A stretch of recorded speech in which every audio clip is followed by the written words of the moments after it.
بسم اللہ الرحمن الرحیم. تمام تعریفیں اللہ کے لیے، درود اور سلام محمد اور آل محمد کے لیے.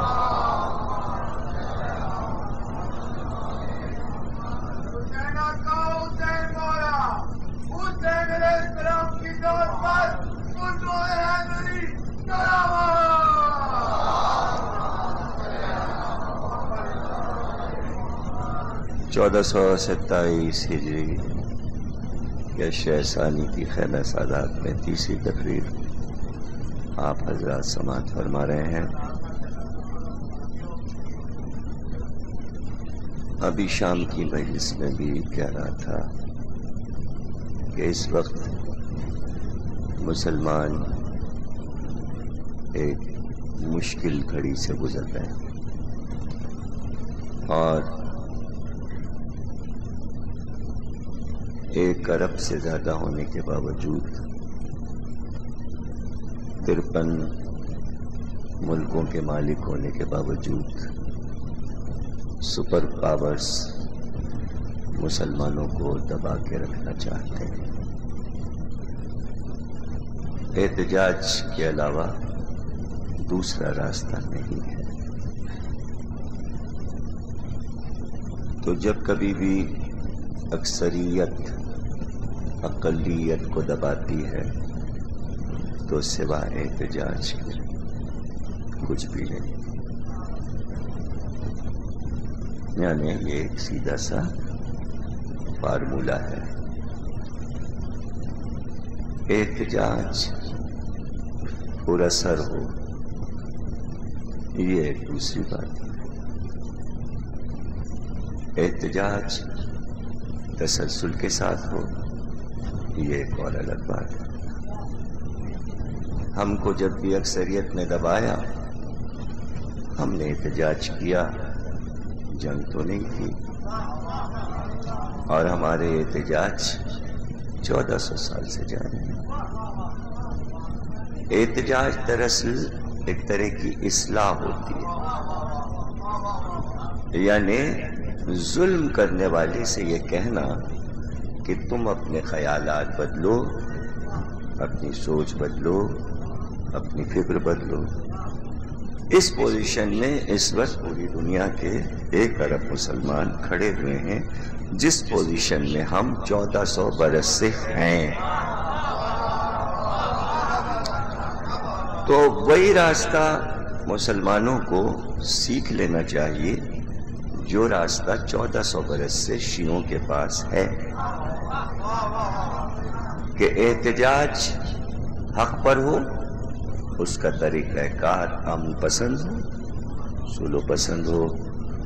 تو اب رہ گیا یہ کہ صورتحال خراب سے خراب تر ہوتی جا رہی ہے کہ وہ اپنی بات پر ڈٹ گئے ہیں اور ان کے سفراء اور ملک کے ذمہ داران روزانہ یہ کہہ رہے ہیں کہ کارٹون صحیح تھے. ہالینڈ نے بھی کہہ دیا اور دیگر. تو اب ظاہر ہے کہ یہ کہتے ہیں کہ آزادی کا مطلب یہ نہیں ہے کہ آپ دوسرے کو تکلیف پہنچائیں. آج کے کوئی میں نے 20-25 اخبارات لاہور کے پڑھے، سب کی مین ہیڈنگ یہ تھی کہ صحافت یا میڈیا کی آزادی کا مطلب یہ نہیں کہ آپ کسی قوم کو تکلیف پہنچائیں. یہی تو ہم کہہ رہے ہیں کہ کسی بھی ملک کی حکومت اگر اکثریت میں ہے تو اس کو یہ حق نہیں کہ اپنی آزادی کو کسی کی دل آزاری کے لیے استعمال کرے. باتیں تو سب وہی سامنے آ رہی ہیں، لیکن بس سوچنے کی بات ہے اور فکر کرنے کی بات ہے کہ آج ہم ڈنمارک سے احتجاج کر رہے ہیں، لیکن ہم اپنے اندرونی میڈیا سے احتجاج پر مجبور ہیں. اس لیے کہ جب سے چینل کھلے ہیں ٹی وی کے اور انہیں آزادی ملی ہے تو سوا تکلیف پہنچانے کے کوئی اور کام نہیں ہوا ہے. رمضان سے اب تک جو باتیں کہی گئی ہیں ٹاک میں، سیٹنگ میں، اس میں سے دو باتیں میں آپ کو سناتا ہوں. تو اس میں سے ایک پر میں آج کی تقریر میں تبصرہ کروں گا اور دوسری پر کل دیکھیں گے. ایک پروگرام آتا ہے عالم آن لائن اور ایک آتا ہے 50 منٹ. دونوں جیو ٹی وی کے پروگرام ہیں. جیو جنگ اخبار کا چینل ہے. رمضان میں ایک موضوع یہ تھا کہ کیا شوہر اپنی بیوی پر زیادتی کر سکتا ہے، اسے ڈانٹ سکتا ہے، اسے مار سکتا ہے. تو اس میں جو عالم صاحب نے مثال پیش کی وہ یہ تھی کہ ہاں شرع اجازت دیتی ہے، اس لیے کہ حضرت علی اور جناب سیدہ کے تعلقات اچھے نہیں تھے اور جناب سیدہ نے، جناب فاطمہ زہرا نے رسول اللہ سے حضرت علی کی شکایت کی اور اب وہ الفاظ تو ظاہر ہے میں کیسے کہوں جو کہے گئے. وہ تو جن لوگوں نے پروگرام سنا ہوگا یا یاد ہوگا انہیں یا اس پر سی ڈی دیکھیں تو وہ رسول اللہ سے شکایت کی. رسول اللہ نے کہا کہ بھائی علی کے نجی معاملے میں تم کیوں بولتی ہو، اور یعنی ایک عام اپنے معیار پر ہم نے اس کو انہوں نے سنا دیا جو ہمارے مسائل اور ہمارے کیا شریف گھروں کے مسائل یہ ہیں ہی نہیں. یہ شریف گھروں کے مسائل نہیں ہیں کہ شوہر بیوی پہ ظلم کرے. آپ کو 90% ایسے مل جائیں گے جو شرافت سے رہتے ہیں، 10% ایسے ملیں گے کہ جو فساد کرتے ہیں بیوی یا میاں. تو ان 10% کے لیے آپ اپنی شریعت، اپنا دین، نبی کا گھر سب برباد کر دو. دوسری چیز یہ کہی گئی 50 منٹ میں کہ بھئی شراب کتنی پی سکتے ہیں. آج کل یہ مسئلہ بڑا ٹی وی پہ چل رہا ہے. اور کتنے حد تک زنا کر سکتے ہیں، یہ آج کل بڑا زوردار گفتگو ہو رہی ہے کھل کے. تو اس میں غامدی نام کے ایک آدمی نے کہا کہ ایک دن ناچ ہو رہا تھا اور حمزہ بیٹھے عورت کا ناچ دیکھ رہے تھے اور شراب پی رہے تھے. پھر علی آ گئے اور انہوں نے بھی ناچ دیکھا اور شراب پی. پھر رسول اللہ آ گئے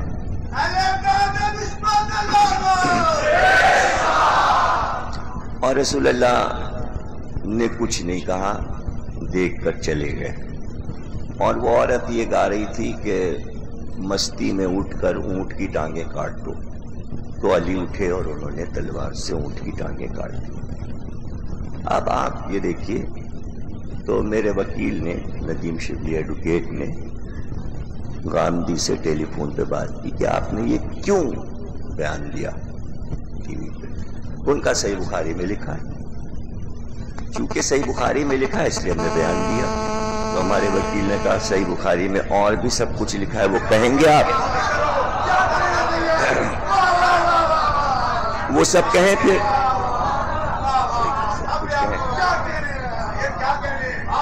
تو اب یہ دو چیزیں تو ذرا موٹی موٹی ہیں، ورنہ ایسے باتیں تو بہت سی ہیں کہ جو روزانہ. تو اس میں غور طلب بات یہ ہے کہ پھر وہ جو آج کے اخبار کی ہیڈنگ ہے اسے دوہراؤں کہ میڈیا کی آزادی کا مطلب یہ نہیں ہے کہ آپ کسی قوم کی دل آزاری کیجئے. پہلے اپنے گھر کا جائزہ لیجئے، اس کے بعد کائنات کی لڑائی لڑیے.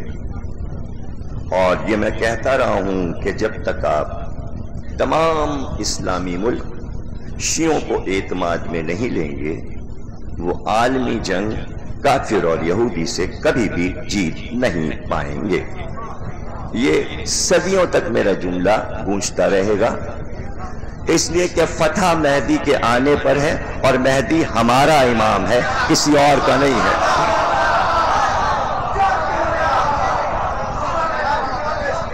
مہدی امام ہمارا ہے، ہمارا 12واں ہے.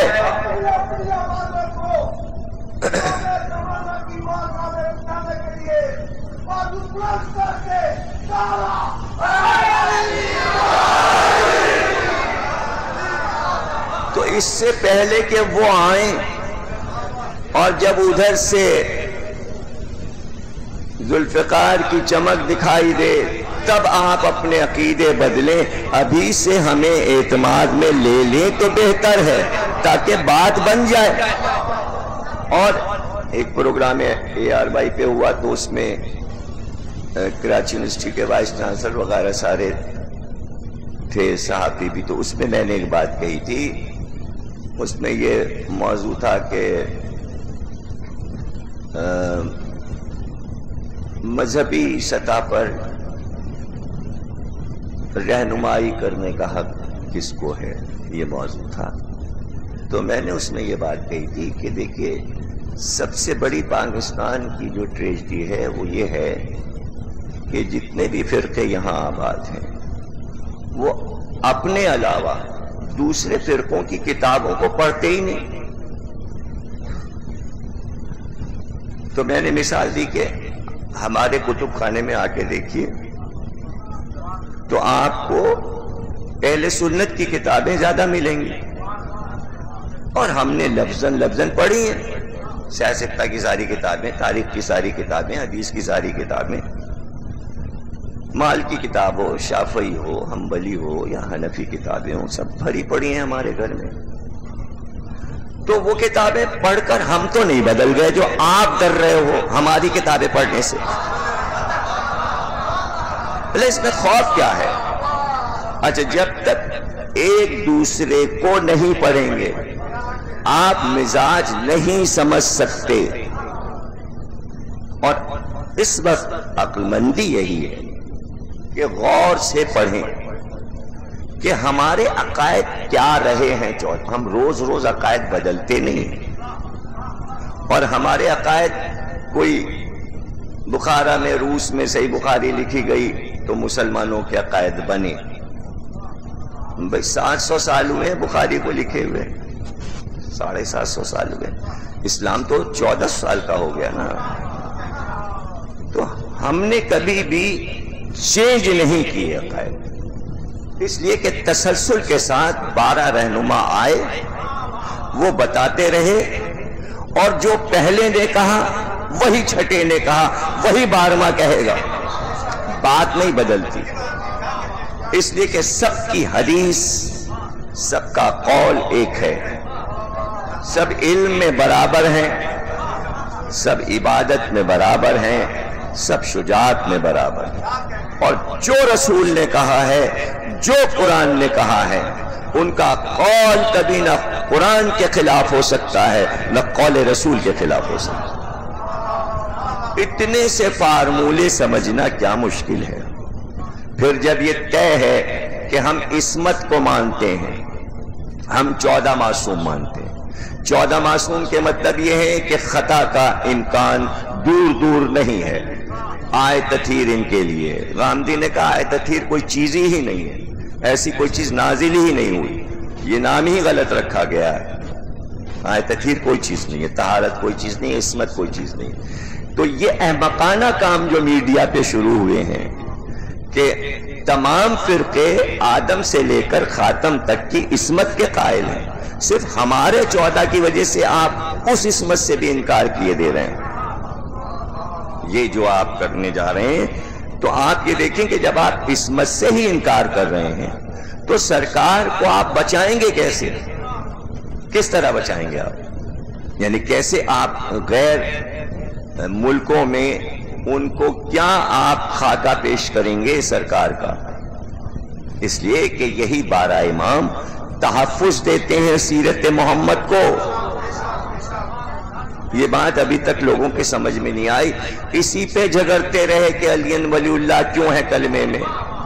اب تک عقل میں کسی شیعہ سنی کے یہ بات نہیں آ رہی جو کلمے کی مخالفت کرتے ہیں کہ یہ دفاعی لائن ہے، یہ دفاعی لائن ہے، یہ اللہ اور رسول کا دفاع کرتے ہیں علی، جیسے زندگی میں کر رہے تھے، قیامت تک اپنے نام سے دفاع کر رہے ہیں کہ ہماری ذات سے لڑ لو، محمد پہ آنچ نہیں آنے دیں گے۔ چونکہ آپ نے کلمہ اکیلا کر دیا پاکستان میں، بس لا الہ الا اللہ، پاکستان کا مطلب کیا، محمد رسول اللہ بھی نکال دیا آپ نے، اس وجہ سے محمد کے خلاف یہ کارٹون بنے ہیں۔ کلمہ پورا کیجئے، پاکستان میں کلمہ پورا کرائیے، کلمہ چوک پہ پورا کلمہ لکھوائیے، اور علی ولی اللہ ماننا کوئی گناہ نہیں ہے، سمجھ گئے آپ؟ اور یہ بھی کوئی فکر نہیں ہے کہ چونکہ ہمارے والوں کا کلمہ نہیں ہے، بھی کیسے ہو جائے گا کلمہ؟ چونکہ ہمارے والوں کا نام اذان میں نہیں ہے، کیوں ہو؟ اذان ان کے گھر کی ہے، اذان ان کے باپ کی ہے، اذان ان کے گھر میں اتری ہے، اذان انہوں نے بچائی ہے، نام ان کا رہے گا اور کسی کا نہیں رہے گا۔ تشہد بھی ان کا، نماز بھی ان کی، کلمہ بھی ان کا، اور اسے قبول کر لینے میں، اسے قبول کر لینے میں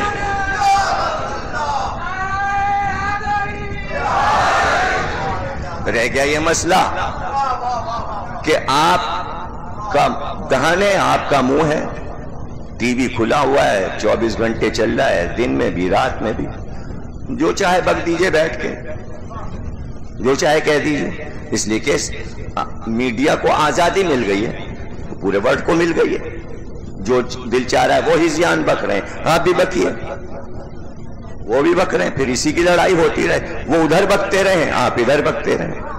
ہم یہ چاہ رہے ہیں کہ آپ اپنا امیج بنا لیں ملکی سطح پر کہ آپ کو کیا کہنا ہے میڈیا پر، پھر بیرونی لڑائی لڑ لیجئے، پہلے محفوظ تو کیجئے اپنی ہستیوں کی شخصیتوں کو کہ جو کردار کتابوں میں موجود ہے۔ ایک طرف یہ بھی نعرہ ہے کہ سب کچھ قرآن ہے، کافی ہے، سب کا ایک ہے، دو نہیں ہیں، ایک طرف آپ نے یہ کہا کہ علی اور فاطمہ کے تعلقات ایسے تھے، تو آپ نے قرآن کا حوالہ کیوں نہ دیا کہ قرآن میں لکھا ہے یہ؟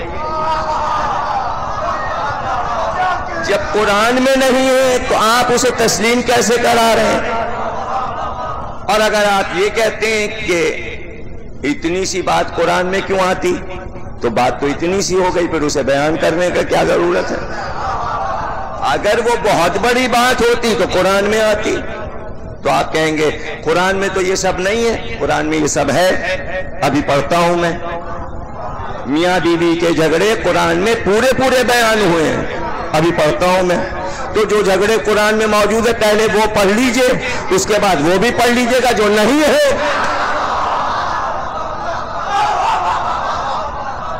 ابھی میں پڑھتا ہوں، میں آپ کے سامنے پیش کرتا ہوں، اس لیے کہ نبی کے گھر میں پہلے یہ طے کر لیجئے کہ اللہ کی نظر میں علی اور فاطمہ کیا ہیں؟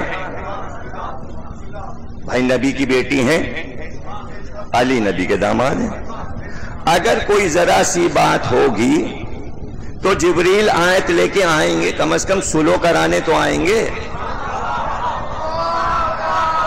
اگر جھگڑے کا ذکر قرآن میں نہیں ہے تو جبریل آ کے کہیں گے یا رسول اللہ دونوں کا، اپنی بیٹی اور داماد کا میل کروا دیجئے، تو اس پہ تو آیت ہونی چاہیے۔ سرے سے قرآن میں کوئی ذکر ہی نہیں ہے، نہ میل کا نہ جھگڑے کا۔ آپ کہیں گے یہ قرآن میں کیوں آتا؟ تو پھر قرآن میں زید کا جھگڑا کیوں آیا اپنی بیوی سے سورہ احزاب میں ہے، اور نام کے ساتھ آیا؟ تو ہاں وہ جھگڑا آپ بیان کیجئے، اس لیے کہ قرآن میں، قرآن کی چیز تو آپ روک نہیں سکتے، وہ تو تلاوت ہے، ہر ایک سورہ پڑھ سکتا ہے۔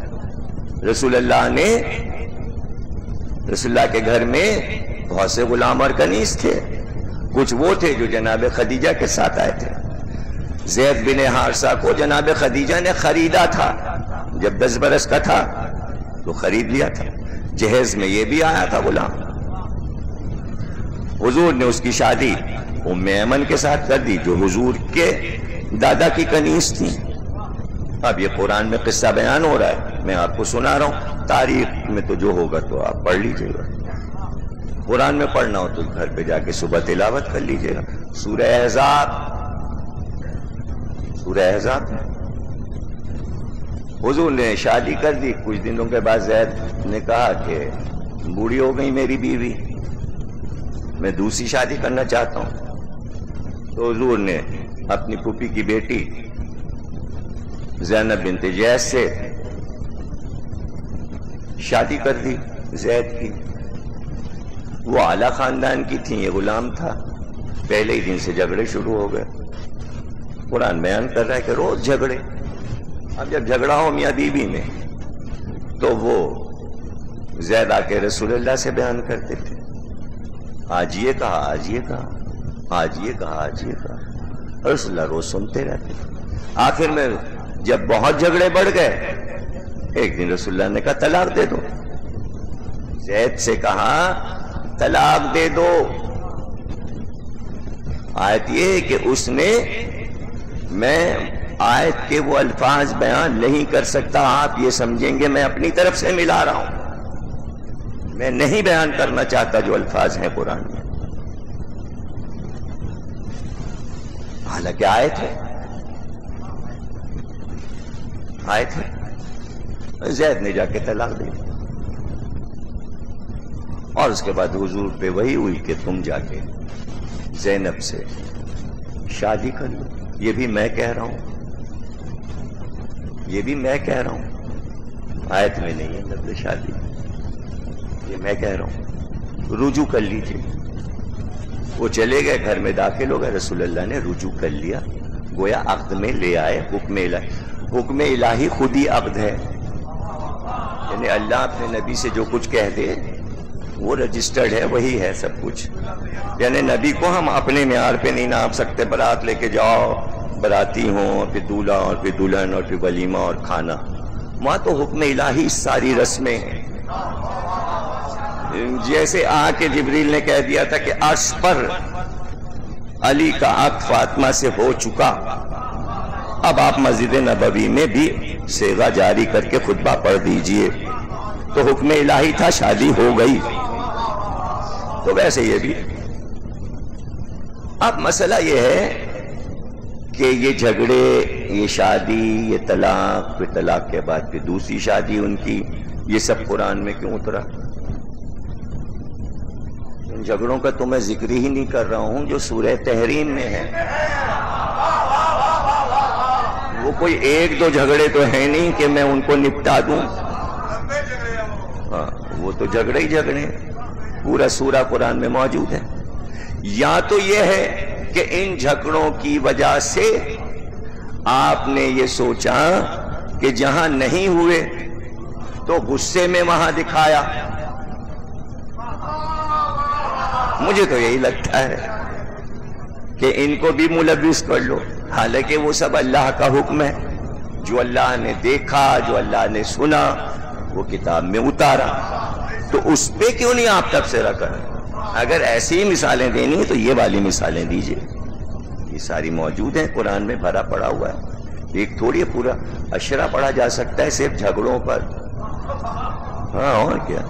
لیکن ظاہر ہے کہ وہ مجھے تو موضوع تھوڑی بنانا ہے, مجھے تو صرف یہ بتانا ہے کہ یہ چیزیں آئیڈیل نہیں ہوتی. یہ آپ کو اپنے معاشرے کو یہ بتانا ہے کہ جھگڑا نہ کرو, اچھی طریقے سے رہو, تاکہ اچھی اولاد پیدا ہو. ماہرین نفسیات کہتے ہیں جو میاں بیوی روز جھگڑتے ہیں ان کے بچے بھی جھگڑالو پیدا ہوتے ہیں, ان پہ کوئی اثر تعلیم و تربیت کا اچھا نہیں پڑتا. اس لیے گھر کا ماحول اچھا رکھنا چاہیے. اور علامہ اقبال نے کہا ہے کہ جیسا علی اور فاطمہ کے گھر کا ماحول اچھا تھا کہ جنت نظیر چمن زار بہشت تھا وہ گھر, پرسکون ماحول تھا. تو آپ کا بانی پاکستان کیا کہہ رہا ہے؟ جس نے خواب دیکھا پاکستان کا وہ کیا کہہ رہا ہے؟ بھئی کسی کی بات تو مانیے. آپ اپنی بات منوائے چلے جا رہے ہیں, نہ قرآن کی مان رہے, نہ حدیث کی مان رہے, نہ معصوم کی مان رہے. اس کا کیا مقصد ہے؟ بے مقصد بات ہے یہ. اب میں عقلی دلیل, حدیث کی دلیل, قرآن کی دلیل, نفسیاتی دلیل, ساری دلیلوں سے میں اس بات کا جواب دیتا ہوں. ابھی کہ جو یہ بات کہی گئی اس کی بنیاد کیا ہے؟ اس کی بنیاد سیدھی سیدھی صحیح بخاری ہے اور کچھ نہیں. کیا ہے؟ صحیح بخاری. کیا ہے اس میں؟ اس میں یہ ہے کہ ایک بار ایسا، دیکھیے پہلے تو میں یہ بتا دوں کہ پیغمبر کی جو حدیثیں ہیں وہ سب آفتاب کی طرح روشن ہیں، اور کوئی حدیث اہل بیت کی شان میں ایسی نہیں ہے کہ جس کو کم سے کم 350 اور 400 محدثوں نے اپنی کتابوں میں نہ لکھا ہو. کوئی حدیث آل محمد کی شان میں آپ کو ایسی نہیں ملے گی کہ جن کے راوی 2-3 ہوں، یعنی سینکڑوں میں راوی ہوتا ہے، سینکڑوں میں راوی ہوتا ہے. تو اس میں 2 حدیثیں سرتاج حدیثیں ہیں، ایک مولا علی کی شان میں اور ایک شہزادی کونین کی شان میں. مولا کی شان میں جو سب سے سرتاج حدیث ہے وہ ہے من کنت مولا ہو فہذا علی مولا، اور بی بی کی شان میں جو سرتاج حدیث ہے وہ یہ ہے کہ جس نے میری فاطمہ کو اذیت پہنچائی اس نے مجھے اذیت پہنچائی، اور جس نے مجھے اذیت پہنچائی اس نے. فاطمہ میرا جزو ہے. یہ تقریباً اہل سنت کے 250 کتابوں میں یہ حدیث موجود ہے. اب چونکہ اتنی مشہور اور مستند دونوں حدیثیں ہیں کہ غدیر والی حدیث کے تو کئی لاکھ تک حوالے جاتے ہیں، 1000 نہیں لاکھ، اور کسی صدی کا کوئی مورخ نہیں بچا کہ جس نے من کنتو مولا نہ لکھی ہو، اور کوئی صحابی ایسا نہیں بچا کہ جس نے یہ حدیث نہ بیان کی ہو. ازواج میں کوئی زوجہ ایسی نہیں کہ جس نے یہ حدیث نہ بیان کی ہو. ہر صدی میں یہ حدیث بیان کی جاتی رہی اور لکھی جاتی رہی. اسلام میں سب سے مستند حدیث جو ہے وہ من کنتو مولا نمبر 1. اس کے بعد سب دوسرے نمبر پہ حدیثیں آتی. اس سے کسی نے انکار نہیں کیا، کسی خلیفہ نے، کسی صحابی نے، سب نے اس کو دہرایا، سب نے اس کو بیان کیا، سب نے بیان کیا. اور سیاہ ستہ کی کتابوں میں بھی مسند احمد بن حنبل نے، امام احمد بن حنبل نے تفصیل سے غدیر کا واقعہ لکھ کر پھر یہ حدیث لکھی. پورا غدیر کا واقعہ لکھا، آخر میں لکھا کہ سب سے پہلے حضرت عمر نے مولا علی کو مبارکباد دی کہ اے ابو طالب کے بیٹے مبارک ہو، مبارک ہو، آج آپ تمام مومنین اور مومنات کے مولا بن گئے. اس طرح احمد بن حنبل نے تفصیل سے لکھا. اور سیاہ ستہ کی ایک کتاب مسند بھی ہے، تو سیاہ ستہ میں بھی یہ موجود ہیں دونوں حدیثیں. اور سیاہ ستہ میں جو حدیث ہو ظاہر ہے کہ اس سے مسلمان انکار نہیں کرتے، ہے نا. تو اب انہوں نے کہا کہ بھئی یہ دونوں حدیثیں کہاں سے آ گئیں؟ 1000 راوی آ گئے، اب کیا کریں؟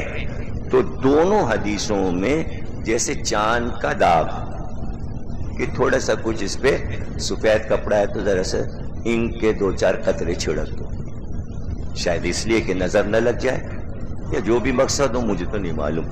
تو اب دیکھیے یہ دونوں حدیثوں کو انہوں نے اس طرح کیا. انہوں نے کہا کہ علی کو رسول اللہ نے بھیجا یمن، اور وہاں حضرت علی نے کنیز کر لی، اور رسول اللہ کو خالد بن ولید نے شکایت کی کہ علی نے ایک کنیز رکھ لی ہے. تو رسول اللہ ناراض ہوئے، کہا علی کی شکایت مت کیا کرو، اور اس کے بعد کہا تمہیں علی کا مرتبہ نہیں معلوم، من کو تو مولا و فہذا علی مولا. لیجیے حدیث پوری ہو گئی. غدیر غائب کنیز کے قصے میں حدیث چلی گئی. اب وہ دوسری بچی تھی کہ فاطمہ میرا جزو ہے، جس نے اسے تکلیف پہنچائی اس نے مجھے تکلیف پہنچائی، جس نے مجھے تکلیف پہنچائی اس نے تکلیف پہنچائی. ان کا وہ یہ ہوا کہ ابو جہل کی بیٹی سے علی نے نکاح کا ارادہ کیا. جناب فاطمہ، یہ صحیح بخاری، جناب فاطمہ کو پتہ چل گیا اور وہ غصہ ہوئی، اور انہوں نے رسول اللہ سے شکایت کر دی کہ دیکھیے علی دوسری شادی کرنا چاہتے ہیں. تو رسول اللہ غصے میں اپنی ابا کو کھینچتے ہوئے اور ممبر پہ گئے اور جا کے اعلان کیا کہ میری بیٹی فاطمہ کا مرتبہ لوگوں کو نہیں معلوم، وہ میرا جزو ہے. جس نے فاطمہ کو تکلیف پہنچائی اس نے مجھے تکلیف پہنچائی، اور جس نے مجھے تکلیف پہنچائی اس نے خدا کو تکلیف. یعنی سب کچھ علی پہ ڈال دیا. تو اس طرح یہ دونوں حدیثیں لپٹ گئیں، اور دونوں میں قصہ جو ہے وہ یہ ہے کہ علی دوسری شادی کرنا چاہ رہے ہیں۔ اس پہ بڑا زور دیا ہے مسلمانوں نے کہ جناب فاطمہ کی زندگی میں کہیں سے یہ دکھاؤ کہ علی کی تو نہیں، یہ تو نہیں لکھ سکے کہ کی، اس لیے کہ کی نہیں، کوشش یہ کی کہ علی چاہتے تھے۔ اچھا چاہنے میں گنجائش ہے، آپ کسی کے بارے میں کہہ دیجئے یہ فلاں صاحب یہ چاہتے تھے، وہ تو جب تک وہ کام ہو نہ جائے آپ یہ کیسے کہیں گے یہ کام کیا؟ تو چاہنے میں تو جو چاہیں آپ کہہ دیجئے کہ کون کیا کیا چاہتا تھا۔ اگر ہم سب کا بتانے لگے کہ کون کیا کیا چاہتا تھا تو کتابیں بھر جائیں۔ اب مثلا چاہنے کی بات میں آپ کو بتا دوں، چاہنے کی بات میں بتا دوں کہ جناب سیدہ نے اپنے خطبے میں فرمایا کہ جب بھی جنگ کی آگ بھڑکی تو میرے بابا نے سب سے پہلے علی کو بھیج دیا اور اصحاب کو اپنے پاس حفاظت سے رکھا، اور جب بھی علی کسی پہلوان بہادر کے مقابل لڑنے گئے تو تم ادھر کھڑے ہو کے یہی کہا کرتے تھے آج تو علی کی لاش آئے گی۔ تم تو یہ چاہتے تھے کہ علی کا جنازہ نکلے بدر سے لے کے حنین تک، لیکن تم نے دیکھا کہ میرا شوہر ہر لڑائی میں ہمیشہ فاتح آیا۔ تو چاہنا اور ہے، چاہا تو تھا لوگوں نے تو یہ بھی چاہا تھا کہ ایک لڑائی کی واپسی میں رسول ہی کو میں ناکے کے گرا دیا جائے، یہ قصہ بھی ہے۔ تو چاہنا اور ہے، چاہا تو لوگوں نے یہ بھی تھا، قرآن میں ہے کہ جب رسول اللہ سے کہا گیا کہ آپ پہنچا دیجئے یا ایھا الرسول بلغ ما انزل الیک من ربک، تو کہا کہ کافروں سے نہ ڈریے، وہ جو چاہتے ہیں وہ پورا نہیں ہوگا۔ تو جو جس نے چاہا اللہ نے وہ پورا نہیں ہونے دیا۔ تو چاہنے کا مسئلہ اور ہے، اب رہ گیا یہ کہ علی کیا چاہتے تھے، تو چاہنے پر ہی گفتگو کریں گے، اس لیے کہ معاملہ ہوا تو نہیں، اور کیوں یہ کوشش کی کہ یہ بات دکھائی جائے۔ تو آپ ذرا یہ دیکھیے کہ لاجک اور عقل ایک چھوٹے بچے سے پوچھئے بلا کے کہ بھائی نبی کی یہ حدیث کتنی مشہور ہے، میں شہر علم ہوں اور علی اس کا دروازہ ہے۔ جو شہر علم کا دروازہ ہو اور جو رسول کا داماد بن چکا ہو، اب اس کے بعد ابو جہل کا داماد بننا کوئی فخر کی بات ہے؟ یعنی اب یعنی علم سے رشتہ جوڑ چکے علی، اب جہل سے جوڑنا چاہ رہے ہیں، کیا کہنا ہے؟ پورے مکے مدینے اور اب میں کوئی رشتہ ہی نہیں ملا۔ اور ایک اور بھی مسئلہ ہے، مسئلہ یہ ہے کہ ابو جہل کے کوئی بیٹی بھی تھی یا نہیں؟ کوئی بیٹی نہیں ابو جہل کے، یعنی قصہ بنا لیا اپنا مطلب ابو جہل۔ تو یہ مسئلہ اب یہ ہے صحیح بخاری، اس لیے کہ مسلمان یہ کہتے ہیں جو اس میں لکھا ہے سب صحیح ہے، لیکن ابھی اگر ہم پڑھ دیں جو اس میں لکھا ہے فوراً کہیں گے یہ آپ نے کہاں سے پڑھا، یہ ہو جائے گا۔ ہم پڑھ دیں تو پوچھیں گے کہاں سے پڑھا، حالانکہ سب اس میں لکھا ہوا ہے۔ تو اس میں ایک تو پہلی بات تو یہ کہ صحیح بخاری کو دوبارہ صحیح کرنے کی ضرورت ہے، اور اس میں سے بالکل صحیح ترین چھانٹ کے الگ کر لیں، اور جو غلطیاں ہو گئی امام بخاری رحمۃ اللہ علیہ سے اس کو نکال دیں۔ اب جدید کمپیوٹر کا دور ہے، پہلے استخارے سے انہوں نے چھانٹا تھا، اب آپ کمپیوٹر سے چھٹوا لیجئے، اس لیے کہ کمپیوٹر بہت آرام سے صحیح اور غلط کا فیصلہ کر دیتا ہے۔ اور فیصلہ یہی ہے کہ جو حدیث قرآن کی کسی آیت کے پیمانے پر پوری اترے وہ صحیح ہے، جو قرآن کی آیت کے خلاف پڑھے وہ غلط ہے۔ اس لیے کہ آپ ذرا سوچئے کہ یہ تو میں نے عقلی دلیل دے دی کہ علم کبھی جہل سے رشتہ کر سکتا ہے، ایک تو یہ بات ہو گئی۔ اب دوسری بات، فقہی اعتبار سے اسلامی جتنی فقہ ہیں اور قرآنی اعتبار سے حکم الہی سے ہر مسلمان 4 شادیاں کر سکتا ہے، 4 شادیاں کر سکتا ہے، 4 کر سکتا ہے۔ اچھا رسول اللہ نے کی نا، اور اصحاب نے بھی کی، چار کی نا۔ علی پہ کیا پابندی ہے کہ رسول اللہ کہنے خبردار تمہیں شادی نہیں دوسری کرنے دوں گا؟ یعنی خود تو 4-5 کی ہوئی ہیں، علی سے کہہ رہے ہیں بس ایک کرو۔ یہ بات میں کیا علی 4 نہیں کر سکتے تھے؟ بھائی مجھے بتائیے نا، علی پہ کیوں پابندی لگی ہوئی ہے؟ کیا اللہ نے پابندی لگائی ہے یا نبی نے پابندی لگائی ہے؟ یہیں پر ہو گئی جہالت، پابندی علی پر کوئی نہیں ہے، صرف وجہ یہ ہے کہ اگر شروع سے آپ دیکھ لیتے تو بات سمجھ میں آ جاتی کہ خدیجہ کی زندگی میں رسول اللہ نے دوسری شادی نہیں کی، علی نے فاطمہ کی زندگی میں دوسری شادی نہیں کی، وہ بھی بطول تھی یہ بھی بطول تھی، وہ بھی طاہر و اطہر تھیں یہ بھی طاہر و اطہر تھیں، شادی کی ضرورت ہی نہیں ہے۔ اور کون سے ایسے بہت دن گزرے چلے جا رہے ہیں بھائی، میاں بیوی زندگیاں گزارتے ہیں 40 سال 45 سال 50 سال،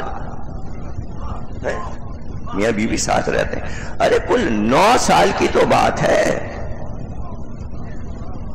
9 سال تو رہنا ہے علی کے گھر میں، 4 بچے ہوں گے 9 سال رہنا ہے۔ کون سی مصیبت آ گئی ہے کہ اس 9 سال میں؟ ارے 9 سال میں تو شادی کا آغاز ہوتا ہے، شروع کا زمانہ ہوتا ہے، تو ابھی سے علی کو کیا جلدی پڑ گئی دوسری شادی؟ کریں گے علی اتنی ہی شادیاں کریں گے جتنی نبی نے کیے، مگر فاطمہ کے بعد۔ صلوات پڑھیے گا۔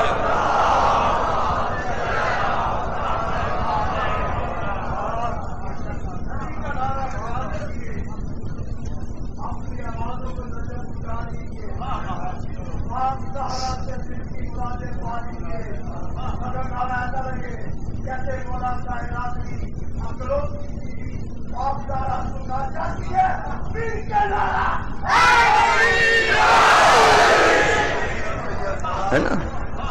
چونکہ دونوں معصوم ہیں، نہ وہاں خطا کا امکان ہے نہ یہاں خطا کا۔ اور پھر میں نے ٹی وی پہ شام غریبہ کی مجلس میں یہ جملہ کہا تھا کہ چونکہ میاں بیوی اعلیٰ فکر کے تھے اس لیے حسن اور حسین جیسے بیٹے پیدا ہوئے، جن گھروں میں جھگڑے ہوئے ہیں وہاں حسن حسین نہیں پیدا ہوئے۔ لیکن میری شام غریبہ کی مجلس اسی موضوع پر تھی، اس لیے کہ اس پر زیادہ ڈسکس ہوا ہے، اور سورہ رحمان میں واضح طور سے اللہ نے کہہ دیا، اللہ کو معلوم تھا کہ دونوں کی زندگیوں پر تنقید لوگ ڈھونڈیں گے، اس لیے کہ ایسے مثالی میاں بیوی کائنات میں پیدا ہی نہیں ہوئے۔ ایسی نہیں حدیث رسول ہے کہ اگر علی نہ ہوتے تو فاطمہ کا کفو نہیں تھا۔ اس کا کیا مطلب ہے؟ اس کا مطلب یہ کہ کفو ایسا ہے کہ سورہ رحمان نے کہا کہ مرج البحرین یلتقیان، یہ 2 علم و نور کے سمندر ایسے ہیں کہ یہ اس پر زیادتی نہیں کرتا وہ اس پہ زیادتی نہیں کرتا، اور 7 بحرین۔ اس سے اچھی مثال پروردگار کیا دیتا؟ اللہ کی مثال ہے کہ یہ ایک دوسرے پر زیادتی نہیں کرتے۔ تو قرآن کے خلاف گئی یہ حدیث کہ بی بی کو کوئی ناراضگی ہو گئی، کس بات پہ ناراضگی ہو گئی؟ کاہے کی ناراضگی ہو گئی؟ اور اگر آپ نے بہت کچھ دکھایا بھی تو بھائی وہ معاملات آپ ہی کے تھے، وہ معاملات آپ ہی کے تھے کہ جس میں آپ دکھا رہے ہیں، وہ شادیوں کا مسئلہ نہیں ہے، وہ مسئلہ فدق کا مسئلہ ہے، وہ مسئلہ خلافت کا مسئلہ ہے۔ اس لیے کہ ساری ذمہ داریاں فدق ہو یا وراثت ہو، رسول اپنی بیٹی کو دے کے گئے تھے۔ دیکھیے فدق علی کے نام نہیں لکھا، اگر کہیں علی کے نام لکھ جاتے تو جانے کیا کیا روایتیں آ رہی ہوتی۔ مقدمہ سیدہ نے لڑا تو انہوں نے کہا جناب سیدہ کی زندگی تک بیعت نہیں کی، اس کے بعد کر لی۔ کہنا یہ تھا کہ علی ناراض ہوئے سیدہ سے ان کی شہادت کے بعد یہ دکھانا تھا. تو یہ مسائل کیوں پیدا ہو رہے ہیں؟ سمجھنے میں دقت ہو رہی ہے تمام مسالک کے علماء کو کہ عصمت کیا ہے. جب تک عصمت کو نہیں سمجھیں گے، سیدھا سا فارمولہ ہے، سامنے کی بات ہے کہ کسی کالج، کسی یونیورسٹی میں جو استاد آپ کے بچوں کو پڑھاتا ہے اس کو کیسا ہونا چاہیے؟ ظاہر ہے کہ وہ طالب علم کی اصلاح کرتا ہے.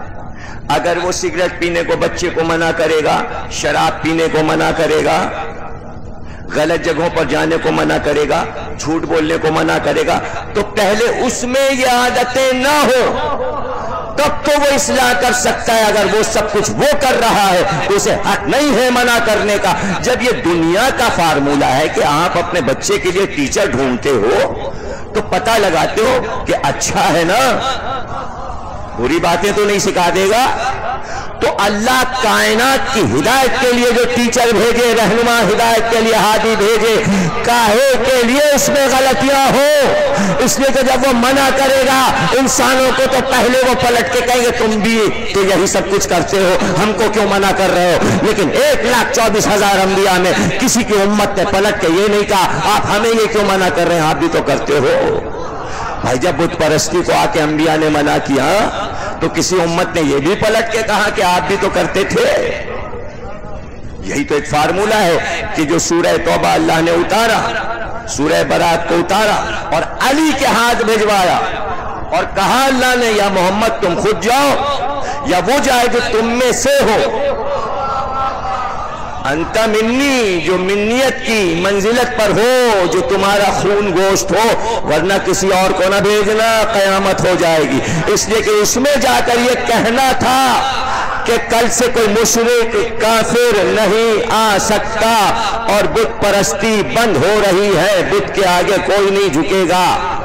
تو سارے کافر مکے کے جمع تھے جنہوں نے علی کا بچپن دیکھا تھا، علی کے باپ ابو طالب کو دیکھا تھا، عبد المطلب کو دیکھا تھا.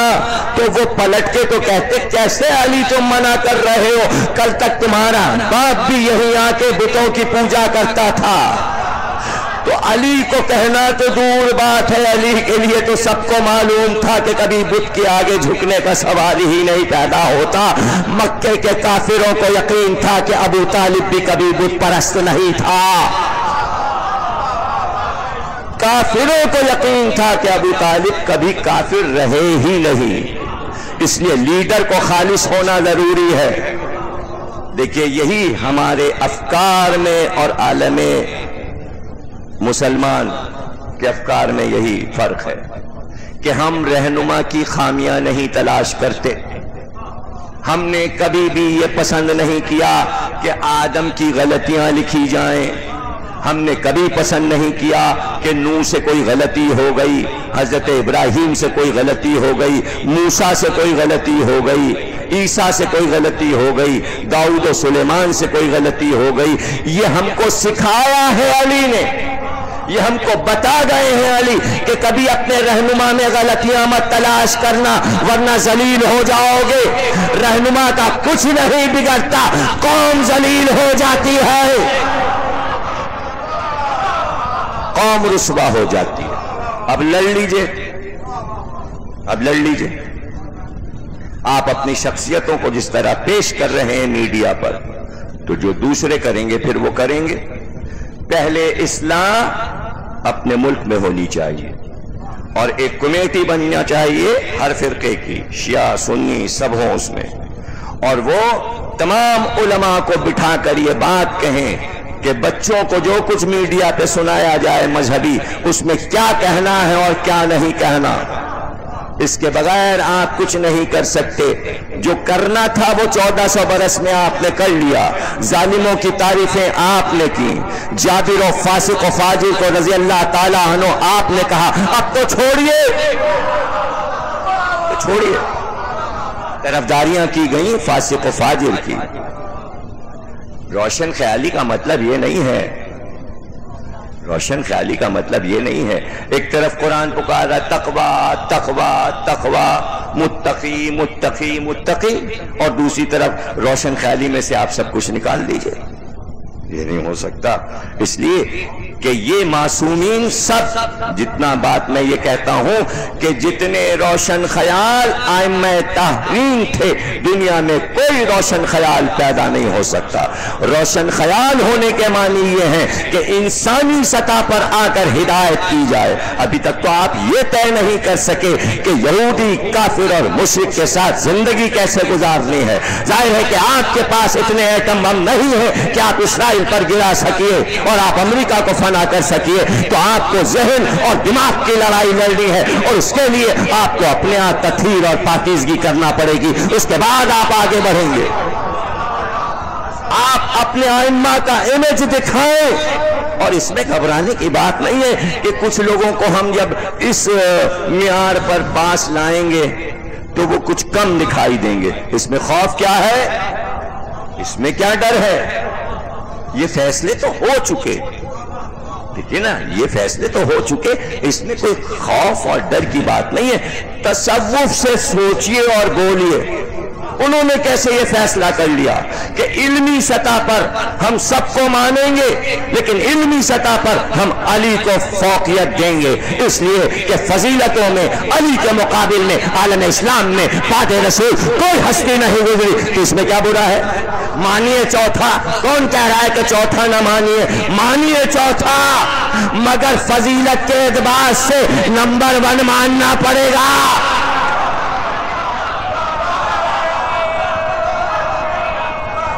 فضیلت میں علی کا مقابلہ کوئی نہیں کر سکتا۔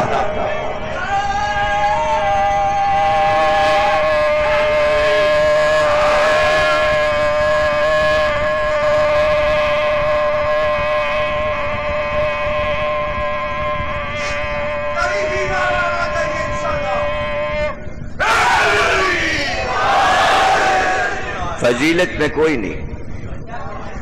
اور حج المطالب اہل سنت عالم امرتسری نے لکھ دی، اسی بات پر لکھ دی کہ اتنے ہیں اہل سنت کی کتابوں میں علی کے فضائل اتنے ہزار، اتنے لاکھ ہیں، علی کے فضائل کا مقابلہ۔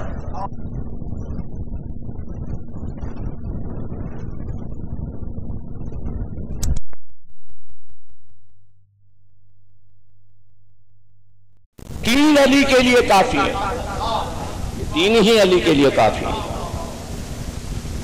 تین کافی ہیں کہ ایک کل علم دوں گا مرد کو جو کرار ہے غیر فرار ہے، اللہ اور رسول اس سے محبت کرتے ہیں، وہ اللہ اور رسول سے محبت، علی کے لیے یہ کافی ہے۔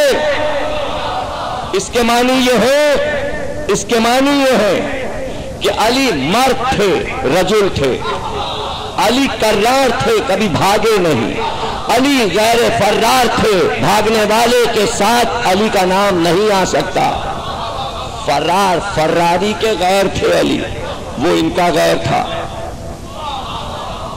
اور یہ غیر کا لفظ سورہ الحم میں آیا ہے، غیر المغضوب، علی کا غیر مغضوب ہے۔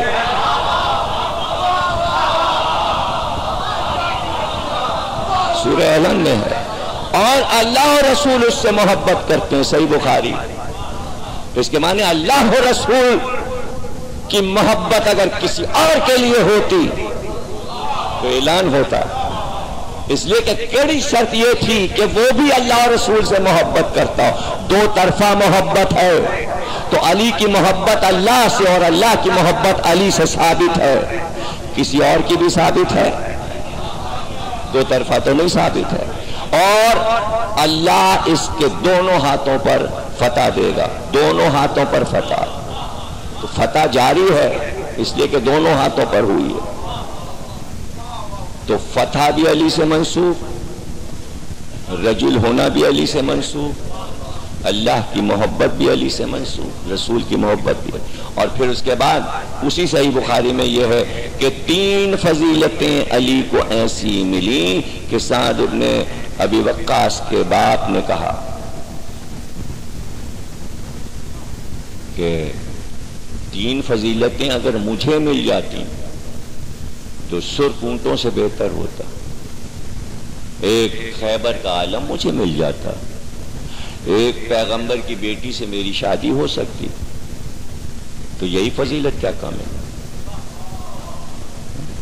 اور یہ کہ مباہلے میں مجھے لے جاتے نفس کی جگہ. تو اقرار یہ بتا رہا ہے کہ اس منزل پر علی کی فضیلتوں کے مقابل کوئی نہیں آ رہا. اور میں ان لوگوں کو بہت خوش قسمت سمجھتا ہوں جو علی سے محبت کرتے ہیں. آپ کے اسی شہر لاہور میں یہ طاہر القادری کہاں سے عشق علی کے دیوانے ہو گئے؟ کہاں سے مولا علی پہ کتاب لکھ رہے ہیں، ابو طالب پہ کتاب لکھ رہے ہیں، جناب سیدہ پہ کتاب لکھ رہے ہیں، کھل کے کہہ رہے ہیں. تو اسی عالم کو روشنی بنا لینا چاہیے. اسی لاہور میں آصف گیلانی بھی رہتے ہیں. تو یہ سب عشق علی کا دم بھرتے ہیں. تو اس کے نہ کریے آپ تقلید شیعوں کی، نہ کریے آپ علی علی، وہ تو کیجئے جو طاہر القادری کر رہے ہیں. اتنا تو کر لیں، اس میں کیا ہے کہ پوری 10 دن محرم انہوں نے فضائل مولا علی پر ایک طرف غامدی اور یہ عالم آن لائن وہ جھگڑے دکھا رہے ہیں. اور محرم کی 7 تاریخ کو طاہر القادری نے پڑھا کہ جبریل نے آ کر کہا کہ ہم نے فاطمہ زہرا اور علی کی شادی عرش پہ کر دی. جو شادیاں عرش پر ہوں اور اللہ کی مرضی سے ہوں، اگر اس میں جھگڑا ہو جائے تو اللہ کی مرضی یعنی اللہ پہ شک ہے.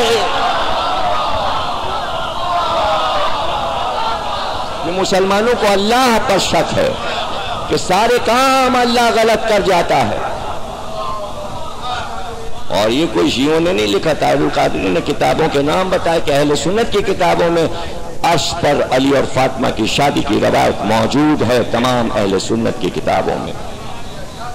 تو بھائی آپ آج کے دور میں جب یہ باتیں اس پر بیان کرو گے ٹی وی پر تو بچوں پہ کیا اثر پڑے گا؟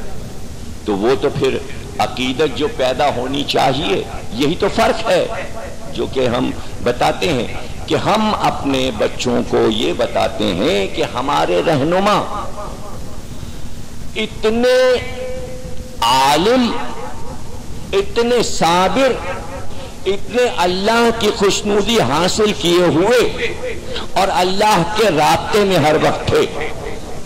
کبھی ادھر ادھر پلٹ کے دنیا کو نہیں دیکھا. اور کل عرض کروں گا دوسری چیز پر جو عرض کروں گا کہ سب نے اسلام کی خدمت کی. جتنے نام آپ لیجئے مجھے سب منظور ہے، سب کی خدمات اپنی جگہ پر. لیکن ایک بات کا جواب آپ ہم کو نہیں دے سکتے. پورا عالم اسلام کے پاس ہماری بات کا جواب نہیں ہے جو میں کہنے جا رہا ہوں. خدمت عالم اسلام میں سب نے کی ہے، اسلام کی اور دین کی، قربانیاں بھی دی ہیں، سب کچھ صحیح ہے. اور آل محمد نے بھی کی ہیں خدمات. فرق کیا ہے دونوں کی خدمات میں؟ ایک جملے میں بات ادا کر رہا ہوں، کل موضوع بنے گا کہ پورے اصحاب کے لشکر نے خدمت کی اور اہل بیت سے کم خدمات نہیں ہے ان کی. آپ کے کہنے سے آپ کو خوش کرنے کے لیے ہم کہہ رہے ہیں کہ اہل بیت سے زیادہ ہی خدمت کی ہے پورے اصحاب و انصار نے اسلام کی. ٹھیک ہے کی ہے اور اہل بیت نے بھی کی ہے، لیکن ایک جملہ جس کا جواب عالم اسلام ہمیں نہیں دے سکتا وہ یہ کہ جس نے خدمت کی اس کا صلہ طلب کیا اور صلہ ملا. کسی کو حکومت کی صورت میں، کسی کو باغات کی صورت میں، کسی کو محل کی صورت میں، کسی کو گورنری کی صورت میں، سوا اہل بیت کے خدمت کی، اسلام سے کچھ نہیں لیا.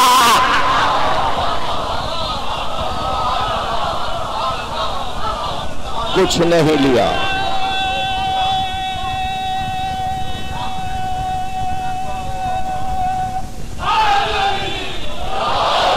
ہے اس کا جواب کسی کے پاس؟ علی نے کچھ لیا؟ باغ، زمین، جاگیر، اور جو وہ بیچاری بیٹی کو ایک باغ بھی مل رہا ہے وہ بھی آپ نے لے لیا. کہ اہل بیت کو تو کچھ ملتا ہی نہیں صلہ، تو یہ بھی نہ رہے. یہ 12 ائمہ ان میں سے کسی کو دکھا دیجیے کہ کوئی صلہ لیا ہو. حکومتوں کے چرچے ہیں کتابوں میں، پڑھ ڈالیے، طبری، طبقات ابن سعد، مسعودی، تاریخ ابن ہشام، ابن خلدون، کیسے کیسے محل بنے تھے، مدینے سے لے کے بغداد اور سامرے بصرے تک، سب بڑے بڑے محلوں میں رہتے تھے، کوئی کٹیا اور جھوپڑی اور جھگی میں نہیں رہتا تھا۔ تفصیل ایک پوری ڈیٹیل ہے، کس کے دروازوں میں کتنے جواہرات جڑے تھے، کس کے پاس کتنا سونا تھا۔ یہ صرف آل محمد کا گھر تھا کہ جہاں نہ کبھی جواہرات ملے، نہ سونا ملا، نہ زمینیں ملی، نہ باغات ملے۔ خدمت کی، یہ ہے سچائی کی دلیل۔ دنیا کو سب مل گیا اور مل جانا چاہیے تھا، اس لیے کہ جو بھی کام بڑا کرتا ہے اس کا صلہ چاہتا ہے۔ فرق بتا رہا ہوں، کل عرض کروں گا، صلہ چاہتا ہے آدمی۔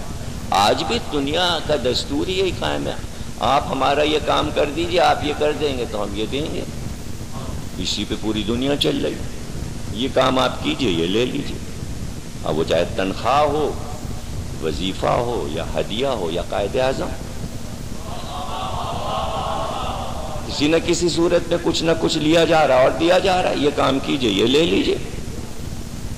تو فرق کیا ہے آل محمد میں اور امت میں؟ فرق یہ ہے کہ امت صلے کی طالب تھی اور صلہ لیا۔ کوئی ایسا نہیں ہے جس نے صلہ نہ لیا ہو، ایک نام نہیں آپ بتا سکتے کہ جو بغیر صلے کے رہ گیا ہو۔ ہر دیا رسول نے کہا جاؤ، خدمتیں کی ہیں تو لے لینا، کھلا ہے دروازہ، جو چاہے کرنا، یہ مال غنیمت ہے، راستے ہم نے کھول دیے ہیں، جتنی چاہے فتوحات کرو، جتنے چاہے ملک لے لو، جہاں کی چاہے دولت لے آؤ، بانٹ دو، جتنا چاہے سونا محل بناؤ، سب کرو، آرام سے رہو۔ آج تک آرام سے ہیں، سارے مسلمان محلوں میں رہتے ہیں۔ سعودی محل خانے کعبہ سے اونچے ہیں، کعبہ تو بیچارہ اتنا سا نیچا ہو گیا ہے، اس کے مقابل میں جب آپ طواف کیجئے تو محل دیکھیے، اس کے بھی اوپر ڈیڑھے جا رہے ہیں، کعبے میں سے نظر آتے ہیں محل۔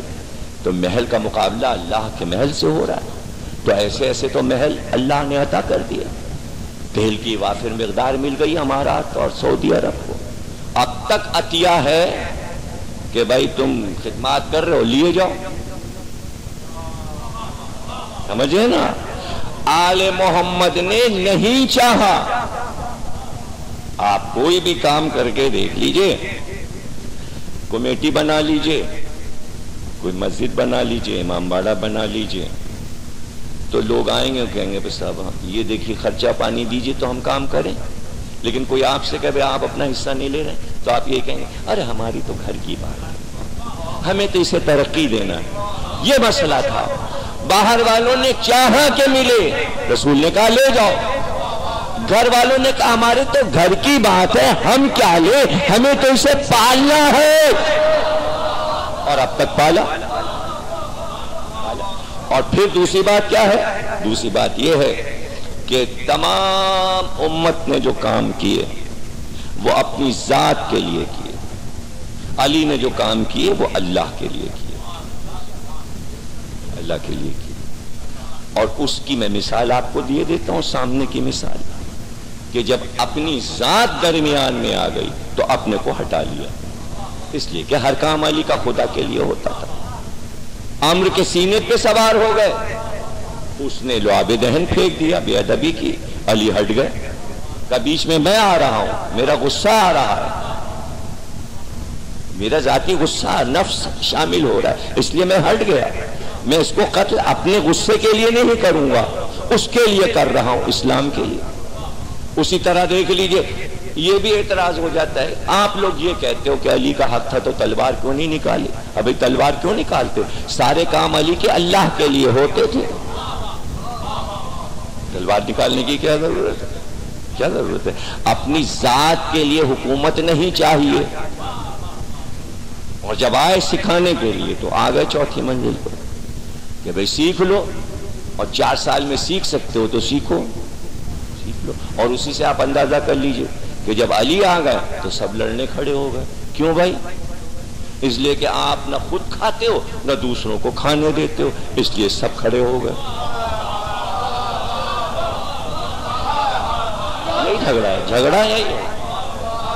نہ آپ کچھ لے رہے ہو نہ ہمیں لینے دے رہے ہو.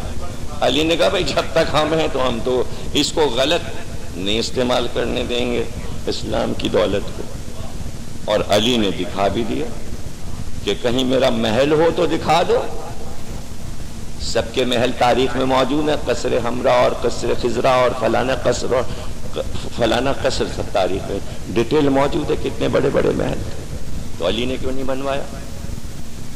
علی نے کیوں نہیں بنوایا؟ حد تو ہے کہ کوفے گئے ہیں تو دارالامارہ شاہی حاکم کا محل ہے، وہاں ٹھہرے ہی نہیں، اسی کے پہلو میں کچا مکان بنا لیا. اب ذرا معجزہ دیکھیے، اسی پہ ہم مرتے ہیں علی پر، اور علی کے آگے ہمیں کوئی نظر ہی نہیں آتا کہ وہ دارالامارہ جس میں سارے بادشاہ رہے تھے وہ ڈھہ گیا.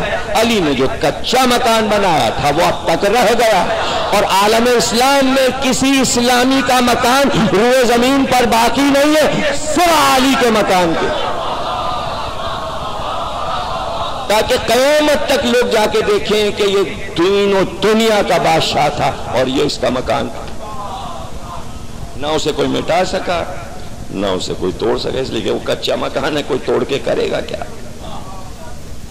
اور یہی چیز آپ دیکھ لیجئے کہ چونکہ انہوں نے اپنے کام سارے اس پہ چھوڑ دیے تھے کہ تیرے لیے کر رہے ہیں، تو اس نے یہ کہا کہ تمہاری سب چیزیں یہاں جمع ہیں، مرضات اللہ واللہ رؤوف بالعباد ومن الناس من یشری نفسہ. تم نے دے دی نفس، تم نے دے دیا، مرضیاں میں نے دے دی. اب میری مرضی، میں جہاں چاہوں آفتاب کی طرح تمہاری قبر کو روشن کر دوں، جہاں چلے جاؤ. لیکن اس میں بھی احتیاط برتی، اس میں بھی احتیاط برتی. پورا قبرستانہ بھی دکھایا نا وادی السلام، آپ نے دیکھا کہ پورا ٹی وی پہ دکھایا دنیا کا سب سے بڑا قبرستان، 60,000 درہم میں خرید لیا. پہلی تقریر میں میں نے کہا تھا. تو حسین نے بھی اسی طرح زمین خریدی، اور علی نے جو زمین خریدی وہ 2 بار خریدی گئی. سب سے پہلے حضرت ابراہیم نے خریدا تھا، اور جب خرید لیا حضرت ابراہیم نے اور وہاں سے چلے تو لوگوں نے کہا زمین خریدی ہے لیکن آپ تو یہاں سے جا رہے ہیں. کہ جس کے لیے خریدی ہے وہ کبھی آئے گا. اچھا آپ دیکھیے، ابراہیم نے علی کے لیے خریدی تو اب علی کیوں خرید رہے ہیں؟ علی کیوں خرید؟ علی مومنین کے لیے خرید رہے ہیں، اس لیے کہ علی نے جو خریدی وہ پوری زمین وہ ہے کہ جس میں صالح اور ہود اور آدم اور نوح کی قبر ہے. تو اپنے اجداد کی قبروں کو علی نے محفوظ کیا. تو یہ خاندانی ایسا ہے کہ ابراہیم اپنے پوتے کی قبر کو محفوظ کر رہے ہیں، علی انبیاء کی قبر کو محفوظ کر. یہ تو ایک تسلسل ہے نبوت اور امامت کا. اسی لیے اس فکر کو ہم پسند کرتے ہیں، اس کو بیان کرتے ہیں. اس میں ایک کشش ہے، اس ذکر میں کشش ہے، محبت ہے. محبت گندھی ہوئی ہے، یہ بناوٹی نہیں ہے، یہ دکھاوا نہیں ہے. اس میں حصار ہے مودت کا، اس میں پیار ہے، اس میں بچوں کے لیے سبق ہیں، اس میں غیر اقوام کے لیے سبق ہیں. کہ علی نے ساری زندگی دولت کو ٹھکرایا، دنیا کو طلاق دی. لیکن علماء نے تاریخ نجف میں لکھا ہے کہ آج اتنا سونا کسی ایک جگہ اگر دیکھنا ہو تو نجف میں دیکھو. یعنی مینار کی جڑ سے لے کے اور کلش تک اور پورا گنبد اور سارے دروازے سب سونے کا. تو علماء کرام نے لکھا کہ چونکہ طلاق دے دی تھی، ٹھوکر مار دی، تو دنیا گئی نہیں، دولت قدموں سے لپٹی بیٹھی ہے کہ شاید علی اپنا لے.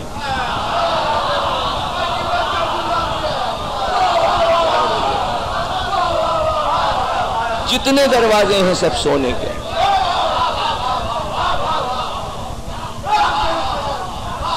سارے دروازے سونے کے. اور چلے جائیں آپ نجف میں،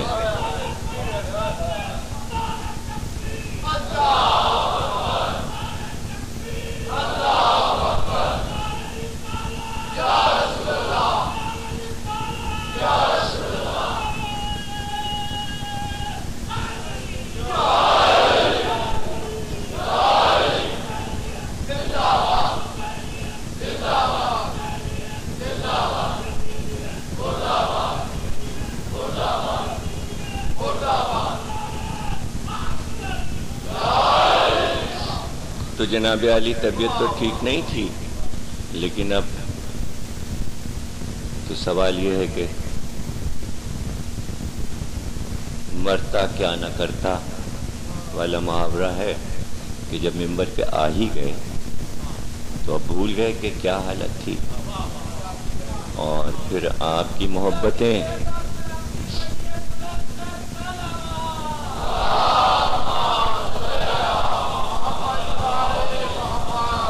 یہ ممبر کا رخ جو بدلا گیا وہ اسی لیے کہ شبنم سے بچنے کے لیے کانوں میں ٹھنڈی ہوا، اور چونکہ کراچی کا موسم ایک اعتدال پہ آ گیا تھا تو وہاں تو بہت جلدی سردی بھی بہت جلدی آتی ہے، گرمی بھی بہت، وہاں تو ہر چیز کو جلدی رہتی ہے۔ یہاں آہستہ آہستہ سردی بھی جاتی ہے، آہستہ آہستہ گرمی بھی آتی ہے۔ پنجاب کا موسم اور ہے اور ساحل سمندر کا موسم اور ہے، اور وہ چینج ہوتا ہے سارا ادھر سے ادھر۔ اور پھر یہ کہ آپ کو تو معلوم ہی ہے، ہمارے شیخ اعجاز صاحب جیسا کہ کہہ رہے تھے کہ 18واں برس ہے ہمیں آپ کو لاہور میں سنتے ہوئے۔ تو جو لڑکا پیدا ہوا تھا اس سال جب میں پہلے، تو وہ 18 سال کا ماشاءاللہ جوان ہوگا اور مجلس میں ہوگا، پہلی بار تو نہ آ سکا ہوگا اس لیے کہ ماں کی گود میں ہوگا، اور اب وہ مجلس میں ہوگا۔ تو اب 18 سال میں کچھ تو چینج آنا چاہیے نا۔ تو اب تھکاوٹ وغیرہ بھی ذرا 3 اشرے تسلسل کے ساتھ کراچی میں پڑھنے، پھر اس کے بعد یہ اشرا، پھر اس کے بعد ملتان، پھر اس کے بعد جہلم کا اشرا، کراچی، پھر الوداعی اشرا، پھر یہ کہ بیرونی دورے یہ وہ۔ تو یہ کچھ نہ کچھ تو محسوس نہ کیا جائے لیکن کچھ نہ کچھ ہوتا ضرور ہے۔ تو ہم اپنے آپ کو بہرحال بہت ہی ہمت والا سمجھتے ہیں، لیکن یہ کل کچھ تھوڑا بہت گڑبڑ ہو گیا، ورنہ بہرحال سنا کمال نے بڑی کمال کی مجلس پڑھی، اور میں تو بے ہوشی کی حالت میں تھا، لیکن آپ کی چیخ و پکار یہ بتا رہی تھی کہ کمال پڑھ رہے ہیں، اچھا خوب نعرے وارے لگ رہے تھے۔ تو تقریر تو بہرحال اچھی تھی، اور ماشاءاللہ لاہور بس اللہ ان کو برکت عطا کرے، اور یہ کہ ہمارے یہ بچے سب مستقبل کے بڑے عالم ہیں۔ اور سب سے بڑی بات جو مجھے خوشی ہے اپنے شاگردوں کے لیے وہ یہ ہے کہ سب صدق دل سے خدمت کر رہے ہیں، اور میں یہی چاہتا تھا کہ ان کے دل میں نہ لالچ آئے اور نہ یہ دنیا کی طرف بھاگیں، اور میں صرف یہ جو میری فکر تھی کہ عقیدتاً یہ کام کیا جائے اور بے لوث کیا جائے، تو وہ میں نے عملی طور پہ بھی کر کے بتایا۔ مثلاً یہ کہ انہی تاریخوں کی آفت باہر بھی ہوتی ہے، لیکن میں یہی کہتا ہوں کہ دیکھو پرانی جگہوں کو اور چاہنے والوں کو کبھی مایوس نہ کرو۔ تو جب تک ہم آ سکیں گے ہم اپنے لاہور کے پیارے سامعین سے ملتے رہیں گے، اور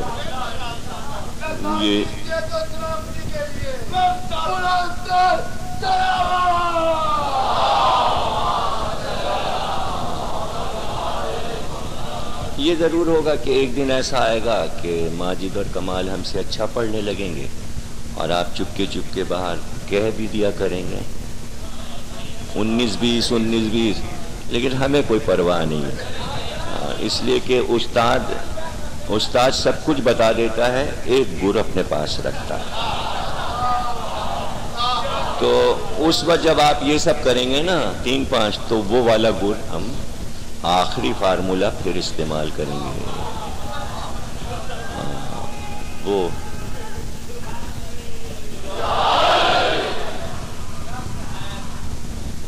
تو نجف ایک ایسی سرزمین کہ جو علم کا مرکز، اور جہاں پہنچنے کے بعد روح کو ایک بالیدگی اور ذہن و دماغ کو ایک تازگی اور شادابی محسوس ہوتی ہے۔ جب آپ نجف کی فضا میں داخل ہوں گے تو آپ ایک طرح کی خوشی محسوس کریں گے اور فخر کہ ہم کہاں آ گئے، ہم کس سرزمین پر آ گئے۔ یعنی زمین ایسی ہے کہ جس پہ قدم رکھ کر یہ کیوں؟ اس لیے کہ جب موسیٰ نے پہلی بار وہاں قدم رکھا تھا تو وادی طے، اسی کو وادی طے کہتے ہیں، جہاں موسیٰ سے کہا گیا تھا نالین اتار دو، نالین اتار دو، یہ نجف ہے اور یہاں سے کربلا تک تمہیں جانا ہے، چونکہ دونوں سرحدیں ملتی ہیں۔ نجف، نجف، نہر خشک ہو گئی، جھیل خشک ہو گئی، اس لیے نجف اس کا نام ہو گیا۔ ایک نام نہیں ہے، اس مقام کے 700 نام ہیں۔ کچھ نام قرآن میں آئے، کچھ نام تاریخ میں ہے، کچھ نام حدیثوں میں، اور یہاں ہمیشہ ایسا ہوا ہے کہ جو چیز اللہ سے خالص وابستہ ہو گئی تو جتنے نام اس کے ہیں اتنے ہی نام وہ ان چیزوں کو بھی دے دیتا ہے۔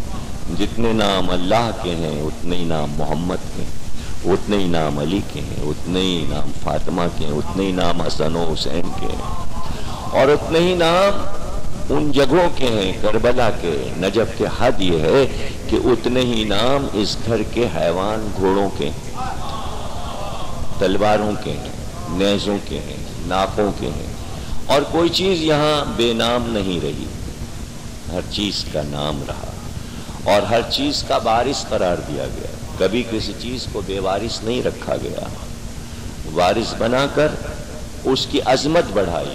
جیسے بنی اسد کو کربلا کا، زمین کا بے نامہ لکھ کر دے دیا گیا کہ تم متولی ہو، تم ہی وارث ہو۔ کیا فخر محسوس کیا انہوں نے کہ فرزند رسول نے زمین خریدی اور خرید کے ہمارے حوالے کر دی۔ شرطیں 3 ہی تھیں، زائر کو راستہ بتا دینا، قبریں بنانے میں میرے فرزند کی مدد کرنا، اور 3 دن میں مان رکھنا۔ تو حق ادا کیا بنی اسد نے۔ آج بھی اس زمین کے متولی بنی اسد۔ صدام نے انہیں کربلا سے نکالا، دور دور بھگایا، جنگلوں میں، گاؤں میں جا کے آباد ہو گئے، لیکن 11 محرم کی تاریخ بنی اسد نہیں چھوڑتی۔ بس وہ کربلا میں دیکھنے والی تاریخ ہوتی ہے کہ ہزاروں کی تعداد میں جوان، بوڑھے، عورتیں، بچے اپنے دیہاتوں سے دوڑتے ہوئے چلتے ہیں، ان کے ہاتھوں میں کوزے ہوتے ہیں، پانی کے برتن ہوتے ہیں، کدالیں ہوتی ہیں، پھاوڑے ہوتے ہیں، اور کہتے ہوئے آتے ہیں فرزند رسول ہم پانی لائے ہیں۔ زری کے گرد طواف کرتے جاتے اور کہتے ہیں بچوں کو پانی پلائیے، ہم پانی لے آتے، بچوں کو پانی پلائیے۔ ننگے پیر، پیروں میں کیچڑ، کوئی پرواہ نہیں۔ ایک بار شاعران نے قالین بھجوائے، نئے قیمتی، جو روضے میں بچھائے گئے، لیکن اسی سال جب قالین بچھے اور قافلہ بنی اسد آیا تو قالینوں میں مٹی لگ گئی۔ تو متولی نے کہا، خدام نے، قالین اٹھا لو، یہ بنی اسد کے آنے سے خراب ہو جاتے ہیں، 11 محرم کو قالین اٹھا لیا کرو۔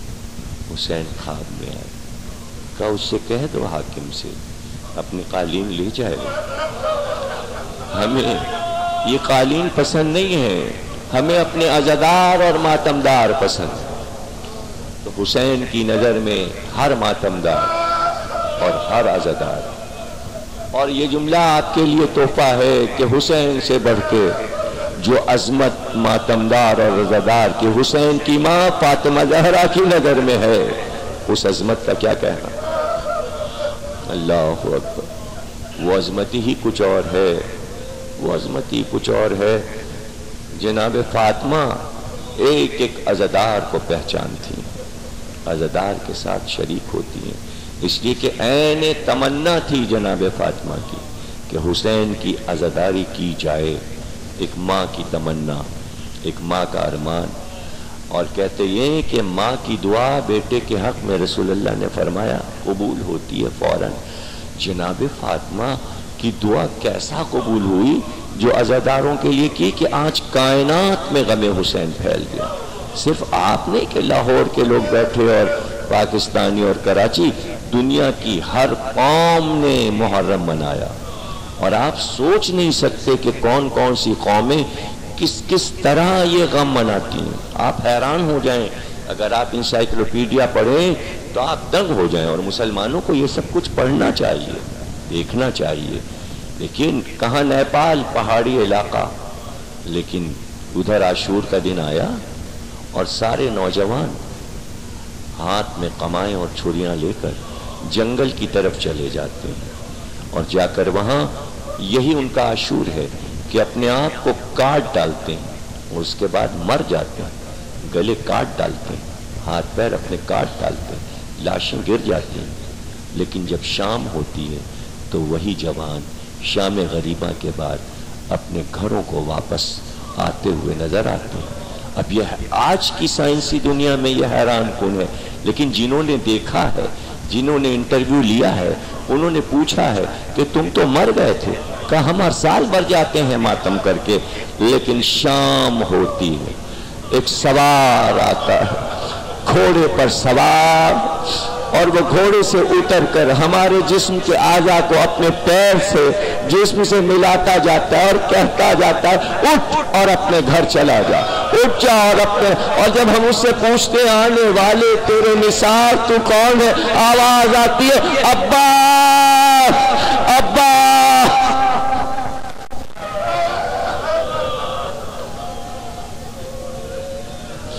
بارے لا اس عبادت کو قبول فرما، ہمیں کوئی غم نہ دینا سوا غم حسین. ایک سورہ فاتحہ محمد سرور جاوید ہیرا ایڈوکیٹ مرحوم کے لیے پڑھ دیجیے.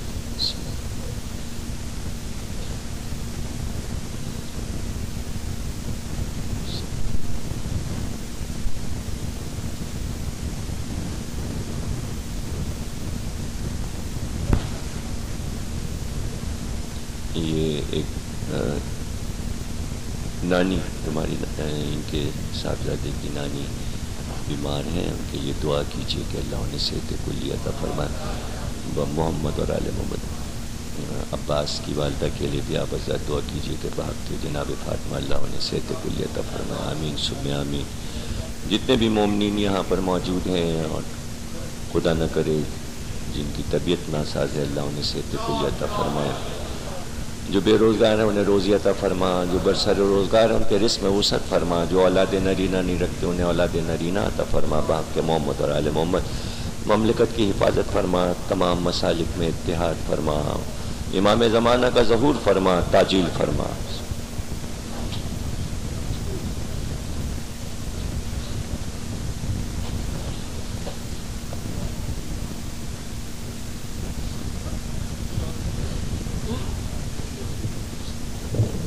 صاحب کی صحت و سلام کے لیے بلند سلام.